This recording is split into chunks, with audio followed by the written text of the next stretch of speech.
Today you're going to learn how to solve 4 specific problems with compression. And those problems are inconsistent volume, too much attack, not enough sustain, and losing low-level details. Because once you have these techniques in your back pocket, it's easy to pull them out in the heat of a mix and quickly solve one of these problems. And as ever, don't forget to download the free compression cheat sheet while you're here. Rob Mays is here from Musician on a Mission. Hope you're having an incredible week. I'm going to dive right in here with the first problem, which is inconsistent volume. So here we've got a bass part.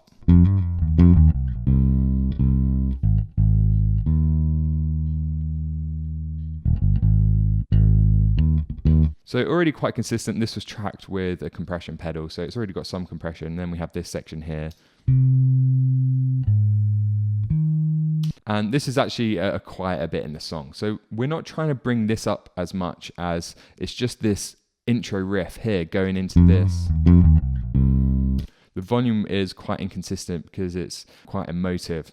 So this is probably how you'll find yourself problem solving with compression the most. It's the main use case for compression is making the volume more consistent. So that could be on the bass, kick, snare, vocals usually, but it could also be on guitars, it could be on pianos, it could be on backing vocals, it could be anything. And it's really easy to solve this issue. We just need to add some compression and make sure we're not really squashing it too much, because if we're applying compression with the intention of controlling the dynamics and the volume, then maybe we don't want to affect the tone too much. Normally you end up doing both, but if you're going into this like, hey, I want to make this vocal sound really punchy, then obviously you're going to use the compressor in a very different way to thinking, this bass sounds good, it's just a bit inconsistent. So instead here, what we're trying to do is make it a bit more transparent. We're trying to add compression to level out those dynamics without necessarily really changing the tone and the smaller scale kind of micro dynamics, the attack of the notes and that kind of stuff. So let's start by just dialing in enough compression to make this a bit more consistent. So we only really want to compress these louder notes.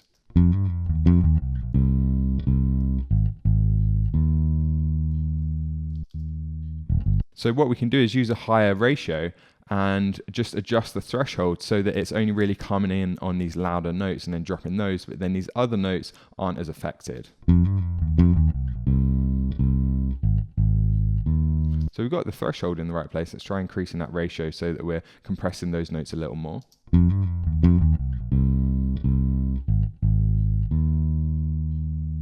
Cool. And honestly, when you're using compression in this way, you don't have to spend as much time on the attack, the release, the knee. So I'm just going to loop that section there and adjust those controls a bit just to see if we can make it sound a bit more transparent.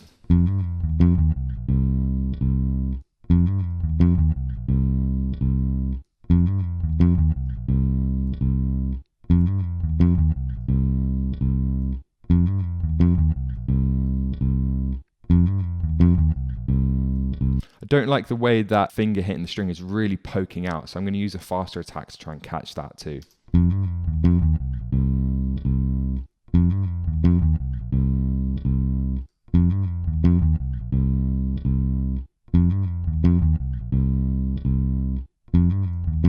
So we'll come back to this idea in a moment because we're going to be doing this on the guitar as well. But with a faster attack and faster release, we're catching that transient a little bit and taming it. Okay, now let's just check the makeup gain and bypass it a few times. And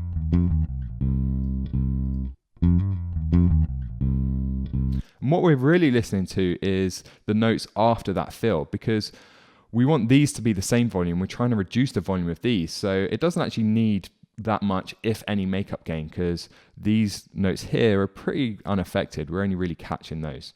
So there you go. That's how you can control dynamics, whether it's just by catching a few louder notes, or instead we could just use a lower ratio and a lower threshold to just make the volume a bit more consistent in general and compress everything but by a smaller amount.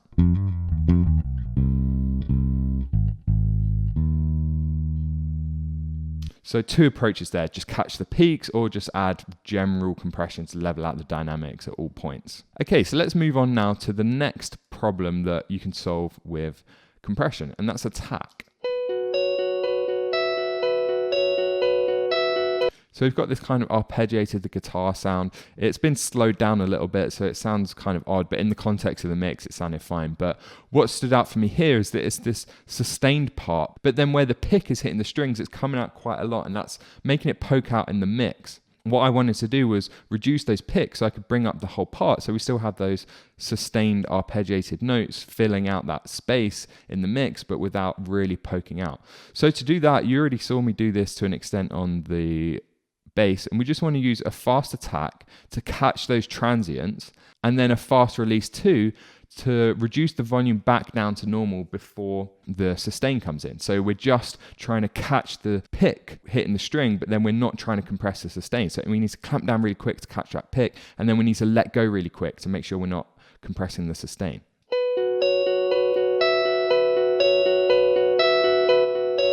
So we want to do a similar thing again, where we're just going to try and catch the pick without catching too much of the sustain. So to do that, we're going to need a higher ratio.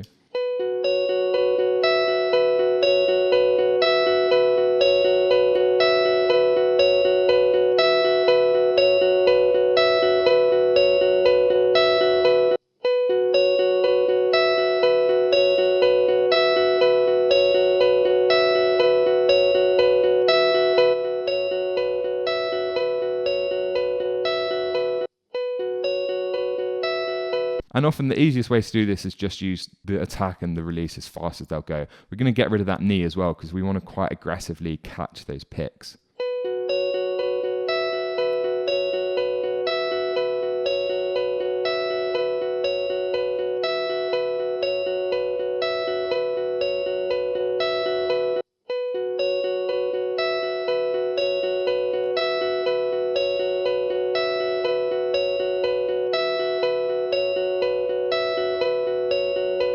So now let's adjust the makeup gain and see if that's doing what we want it to do. And again, we don't really need any, because we're not clamping down on the sustain too much. We're reducing the volume of those picks, but we're not reducing the volume of the sustain too much. So really, we don't need to add any makeup gain. So this is before, and this is after.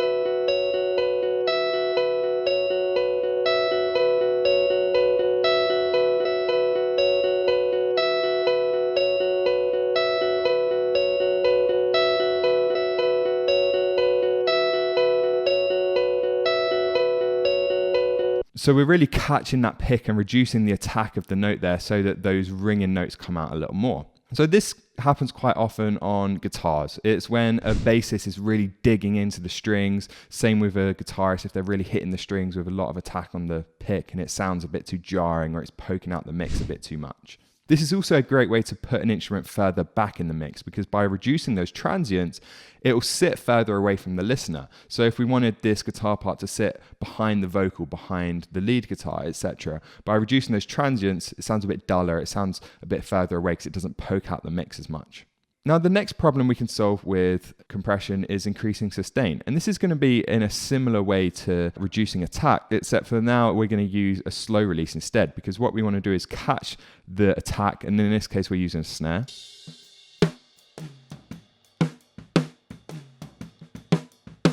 And the snare doesn't have that much body or sustain to it. So we're going to try and catch that initial transient where the stick is hitting the snare with a fast attack time. But then instead of using a fast release time to then really quickly let go of it, we want to use a slow release so that it kind of counterbalances the sustain. As the snare rings out, the compressor slowly brings it up more and more. So they kind of counteract each other. Let's start by just putting a gate on here so that we can really tweak this without listening to the rest.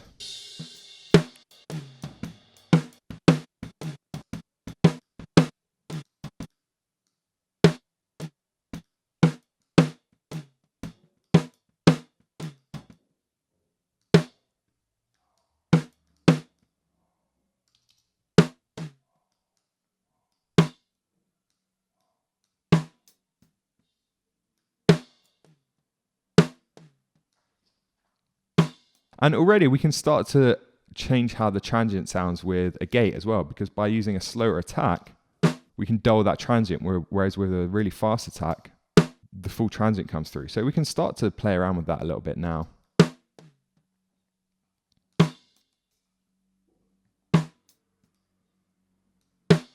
Cool. And now we want to use our compressor to try and catch that transient and then slowly let go of it. And as the compressor is relaxing, the sustain of the snare is then gradually increasing in volume, so it counteracts it.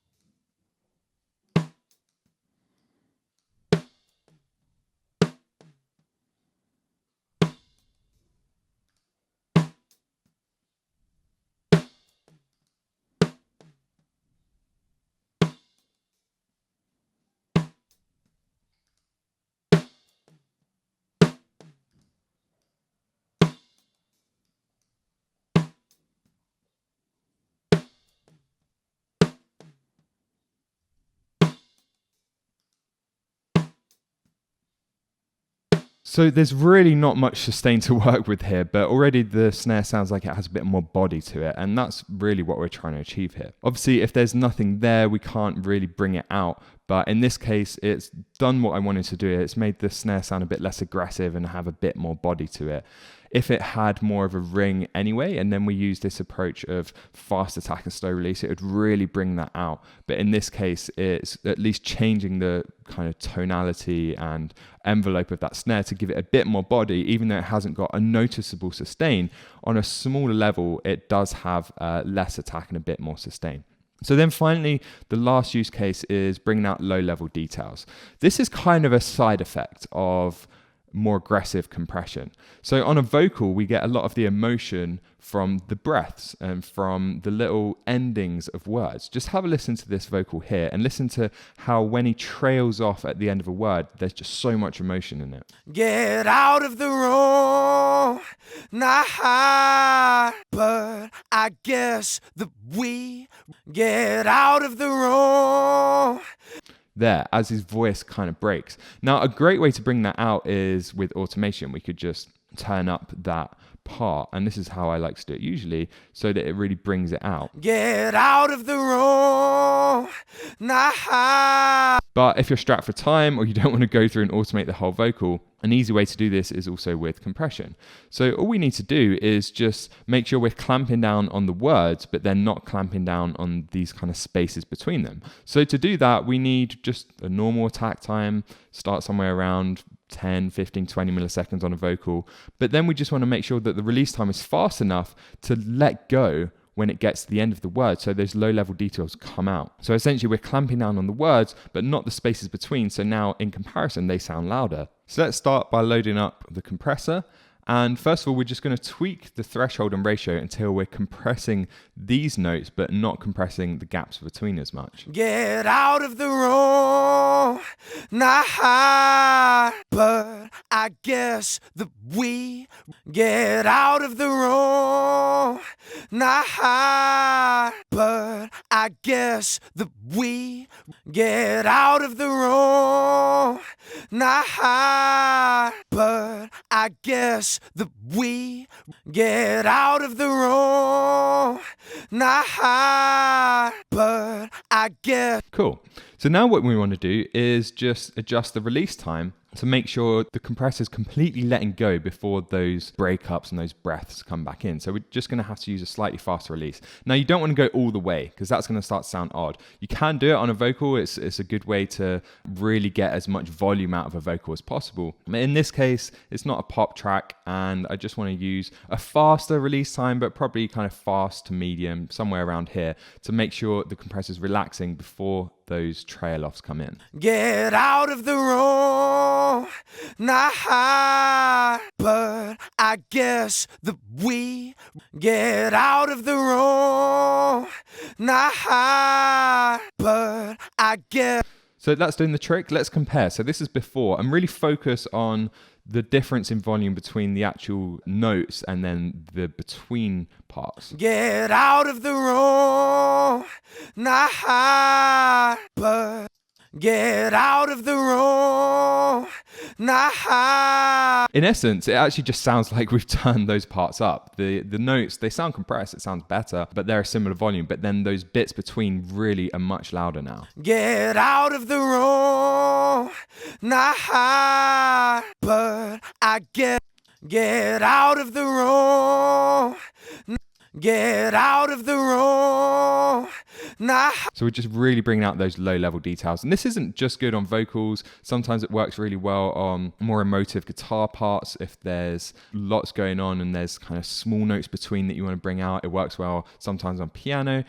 Mostly on vocals though, I find myself using this technique. So definitely something worth giving a go. So whenever you have a vocal that's really emotive like this, it's a great way to just enhance that emotion. So there you go, 4 problems you can solve with compression. Just keep an eye out, or rather an ear out, for these issues when you're mixing, and have these in your back pocket. And it's a great way just to remember how to dial in attack and release time. Normally when you're just adding compression to change the tone and microdynamics, make something sound more aggressive or punchy, you're using kind of medium attack and release times, and the same when you're just trying to control volume. But then these specific use cases of decreasing attack or increasing sustain or bringing out low level details, this is where we start to get into these areas where you need a fast or slow attack or release time. Now, of course, there's a lot more to compression, and if you don't truly understand how those parameters work, then you're not really going to be able to solve problems in this way until you can tweak compression, until you can really hear it. And once you get good with compression, mixing as a whole becomes so much more enjoyable. So I put together a free compression cheat sheet. Download it, use it when you're mixing, and it's going to make your mixes sound better. Trust me. There's a link in the bio, or there's a link on the screen now.